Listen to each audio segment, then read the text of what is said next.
Lucky Boys Podcast. And it feels like every 2 to 3 hours, if like 2 3 hours from now, if I look at the most recent report, what I just said is outdated. That is insane. I've never seen a virus in my lifetime that has this type of spread. I mean, there's three airlines that shut down flights to China. Right? There's a major concern.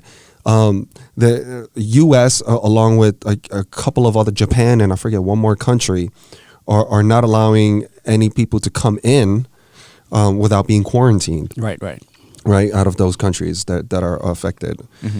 I mean, should we hit the panic button or should we? No, I don't think we should hit the panic button. I think the more, because you don't want to cause mass hysteria. If you want to say that you've never seen another virus like this, we've seen plenty. Influenza, that's the prime one that we see year in, year out. And it doesn't just affect us during the cold weather. It can affect us during the spring, the summer times as well.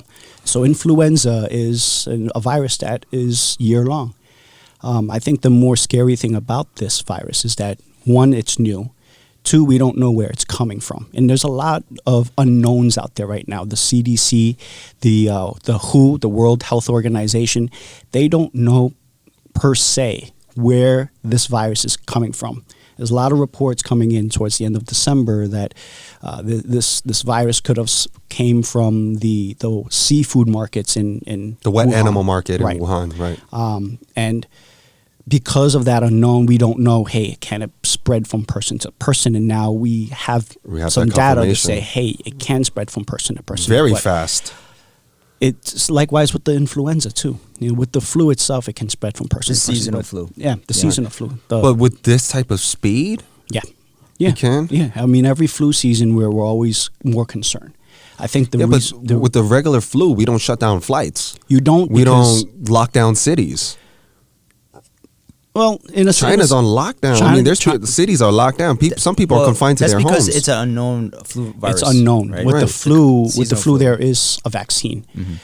With this new coronavirus, there is no vaccine. And it's going to take at least a year for them to develop one if they can. Yeah, they first have to isolate the genetics behind it first. Because of potential mutations going around, they need to make sure, hey, this needs to be taken care of. I mean, when you look at the SARS is a form of coronavirus. After that outbreak, MERS as well, right? Yeah, MERS, the Middle Eastern Respiratory Syndrome, those two are actually coronaviruses. But what you notice is after SARS in 03, 04, you never really heard about it. You only just hear of, it happened back then. And it never had a vaccine for it. It just kind of died out on its own once they found a way to contain it. Exactly. Right. And they did massive containment during that time. A lot of quarantines. Same thing that's happening now was happening back in the 2000s. Okay. With SARS. Yeah, same thing I was happening actually in China with MERS. when SARS was happening. So I think don't need to hit the panic button for sure. We don't want to cause mass hysteria. But the more important thing is to be alert and to be aware. Hey, these are types of things we need to focus on. Proper hand hygiene. To masks. Hand washing is key. If you can't do hand washing, Purell. Well, I don't want to. Hand sanitizer. Hand sanitizers. Any sort of alcohol-based hand sanitizer is the way to go. Got it. Knowing your surroundings. If you know that somebody is sick, try to avoid them. If you know that somebody's coughing, stay away from them at least 6 feet, because that's how we know the infections are usually transmitted through cough and sneezing. Stay around 6 feet.